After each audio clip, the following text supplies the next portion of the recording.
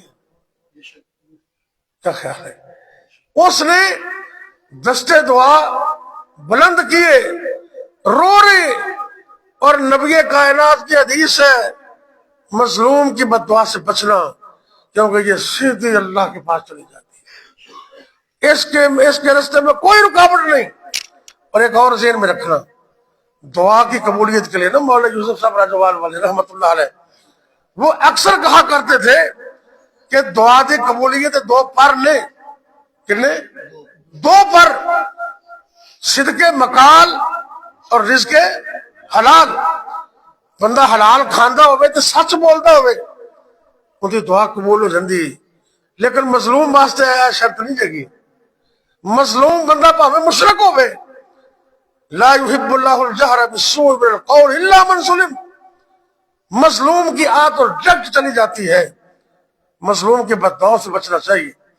اس عورت نے کہا اللہ میں تو یہاں نہیں تھی، اللہ تو بھی نہیں تھا یہاں، ایک بات. دوسری، اللہ میں تے کمزور ہاں، میں اندہ ہاتھ نہیں پڑ سکتی، اللہ تو آپ ہی اندہ ہاتھ پڑ لے، اللہ تو اس کو پکڑ لے. مظلوم تھی نا، مظلومہ نے بددعا کر دی. مولانا کہتے ہیں کہ وہ ایسے ہوا کہ اس کے ہاتھ میں درد شروع ہو گیا. اچھا کبھی بندہ، حقیقت بات ہے، بندہ جاتا ہے ڈاکٹروں کے پاس، حکیموں کے پاس، لیکن کہتے ہیں یار تینوں کوئی مرض نہیں گا، تکلیف ہوتی ہے، وہ جاتی نہیں ہے. اور تکلیف تو یہ ہے کہ تو بندے پہ ظلم کر کے بیٹھا ہوا ہے، اس نے بد دعا کی، اللہ نے تجھے پکڑ لیا. ڈاکٹروں کے پاس گیا، جواب مل گیا، حکیموں سے جواب مل گیا، حتیٰ کہ راقی، عربی میں کہتے ہیں دم کرنے والا، بڑا نیک آدمی تھا، اس کے پاس گیا. توجہ ہے سب کی؟ دم کیا تو دم سے بھی آرام. اور تو ظالم بن کے بیٹھا ہوا، تیرے پر قرآن شراب پڑھتا تو کیا اثر ہوگا؟ ظالمات کی اثر ہونا ہے. لوگوں پہ ظلم کرتا ہے، لوگوں کو گالیاں دیتا ہے، ان کو نہایت کسی بغیر کسی وجہ سے تنگ کرتا ہے، لوگوں کے بچوں کو قتل کر دیتے ہیں، اور فخر سے کہتا ہے میں نے بڑا کام کر دیا. اللہ تو اوپر بیٹھا ہوا ہے. مظلوم کمزور ہوتا ہے لیکن مظلوم کا رب کمزور نہیں ہے. یہ توبہ کی چوتھی شرط ہے. اس نے دعا کی یا اللہ اس کا ہاتھ پکڑ لے، اللہ نے پکڑ لیا. وہ بندہ نیک تھا، 2-3 دن دم کروایا، آرام لایا. اس نے کہا بھی ذرا اپنی اداؤں پہ ذرا غور کر، کسی پہ کوئی ظلم، کوئی زیادتی، وہ ذرا غور کر گھر جا کے اور اس سے معافی مانگ. وہ گھر گیا، اب اس کو بھی سمجھ نہیں آ رہی تھی. بڑے بندے ہیں نا، میں چھوٹی موٹی زمین ڈال کے تو چیتا ہی بھول جانے، پتہ ہی نہیں بھی اسی بھی کام کیتا کہ. ایک دن آیا، اپنی کوٹھی بن رہی تھی مزدوروں کے پاس، کہنے لگا یار میں کسی بندے کے کوئی زیادتی تو نہیں کر بیٹھا. کہتا جی اور تو سانو یاد نہیں تے او بڑھیا جی تھی زمین میں چھپائی ہے نا، وہ بلا ناگا اتنے آندھی تے رب نو کہہ دی اللہ میں تے کمزور ہاں، تو تے کمزور نہیں. اے اللہ میں تے کمزور ہاں تے تو تے بڑیاں قدرتاں دا مالک ہے، تے ظالم دا ہاتھ پھڑ لے، انہوں قابو کر لے. اللہ نے پکڑ لیا. اب اس کو سمجھ آ گئی. اس عورت کے پاس گیا، دست بستہ معافی مانگی، دست بستہ معاف کر دو، جتنے پیسے ہیں لے لو. اس کو راضی کیا. گھر آنے سے پہلے اللہ نے اس کو شفا دی. اور بھائی اپنی اداؤں پہ غور کرو. ایک وقت کا بڑا بادشاہ تھا، فاتحانہ انداز میں آ رہا ہے، فوج زفر موج ساتھ ہے، ہزاروں کی تعداد. انہوں نے بھی ایک بڑھیا کی گائے پکڑی، ذبح کر کے کھا گئے. اتنی لمبی فوج تھی. اللہ پر وہ بھی کام سے واپس آئی نا، انہوں نے کہا میری گائے کدھر گئی؟ اس نے جی فوج کھا گئی. وہ ایک جگہ پہ کھڑی ہوگی، نہر کا پل تھا وہاں. کبھی کبھی ایک جملہ انسان کو ہلا کے رکھ دیتا ہے. گھنٹے کی تقریر اتنا اثر نہیں کرتی، ایک جملہ انسان کے دل کو ہلا دیتا. اس نے جملہ کیا بولا؟ بادشاہ گزر رہا تھا، ادھر کا بادشاہ سلامت رک جائے ذرا، ایک بات کرنا چاہتا ہوں. ایک ہی بات کہی، اور اس جملے کو بھی اپنے دل میں لکھ کے لے جانا، انشاءاللہ آخرت یاد آ جائے گی. کہنے لگی بادشاہ سلامت، میری گائے کا حساب اس پل پہ دینا ہے یا پل صراط پر دینا ہے؟ اللہ. اور میری گائے کا حساب اس پل پہ دینا ہے یا پل صراط پہ؟ وہ بادشاہ بھی نیک ہوتے تھے. اس نے کہا ماں بات کیا ہے؟ اسے سارا واقعہ سنا. اس نے وہیں اس کو پیسہ مال دے کر خوش کیا. تو بادشاہ کہنے لگا بھی اتنے ہی سو کچھ لے رہے نلے، آخر کا کم تو بڑا اوکھا ہے، اتنے تو بڑے بڑے قابو آ جاؤں گے.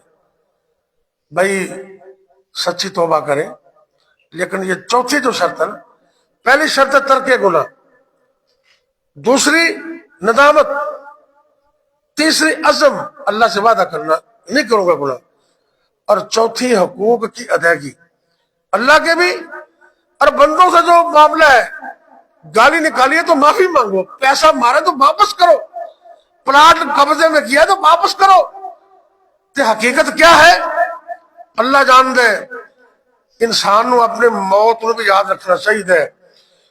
رکھ یاد کفن دیا بندانو،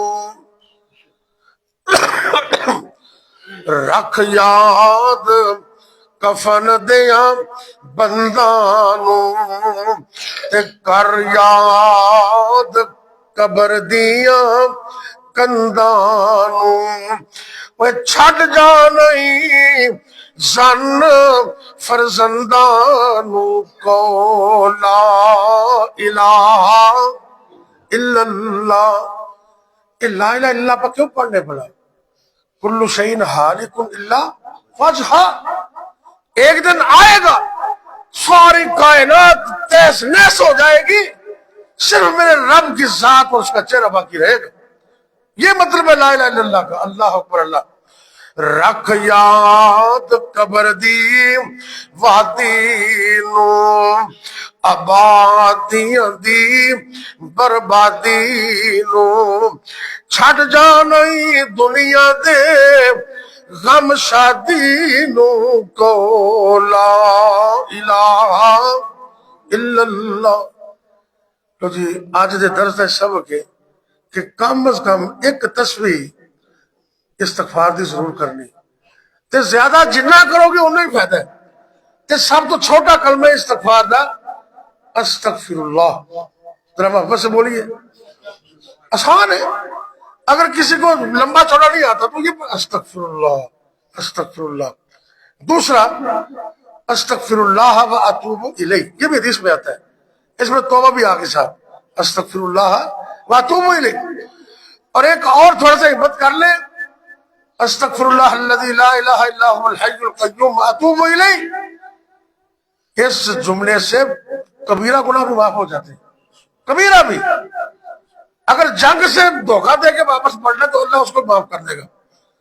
اور ایک سید الاستغفار ہے، اللہم انت ربی لا الہ الا انت خلقتنی وانا عبدک وانا علی عہدک ووعدک ما استطعت اعوذ بک من شر ما صنعت ابوء لک بنعمتک علی وابوء بذنبی فاغفر لی فانہ لا یغفر الذنوب الا انت. حدیث میں آتا ہے، بخاری کی حدیث ہے، کہ ایک مرتبہ جو صبح پڑھ لے شام سے پہلے مر گیا سیدھا جنت میں. جس نے شام کو پڑھا صبح سے پہلے مر گیا وہ بھی سیدھا جنت میں. اللہ ہمیں عمل کی توفیق دے. یا رب لک الحمد کما ینبغی لجلال وجہک وعظیم سلطانک. اللہم صلی وسلم علی نبینا محمد صلی اللہ علیہ وسلم یا اللہ تو ہمیں معاف کر دے، ہمارا بیٹھنا قبول کر لے، دنیا و آخرت کی کامیابی دے دے، ہمارے بیماروں کو شفا دے دے، تنگ دستیاں دور کر دے، رزق حلال عطا کر دے۔ اے میرے اللہ ہمارے ملک پاکستان کی خیر فرما، عالم دنیا، عالم اسلام کی خیر فرما، یا اللہ دونوں جہان آباد کر دے، دونوں جہانوں کی عزت دے دے، دونوں جہانوں کی ذلت سے بچا لے، ہمارے بچوں کو لے کر دے، آنکھوں کی ٹھنڈک بلا دے، اللہ اس جامعہ کو دن دگنی رات چگنی ترقی دے دے۔ بھائی ہارون رشید صاحب اور ان کے جتنے دست و بازو ہیں سب کی محنتیں قبول کر لے، جو بچے پڑھتے ہیں کامیابی سے سر ہمکنار کر دے، یا اللہ جو تعامل کرتے ہیں اللہ ان کے مال میں برکت کر دے، جتنے تیرے گھر ہیں اللہ سب کو قیامت تک آباد فرما۔ ربنا تقبل منا انك انت السميع العليم وتب علينا انك انت التواب الرحيم، وصلى الله تعالى على خير خلقه محمد وعلى آله وأصحابه أجمعين۔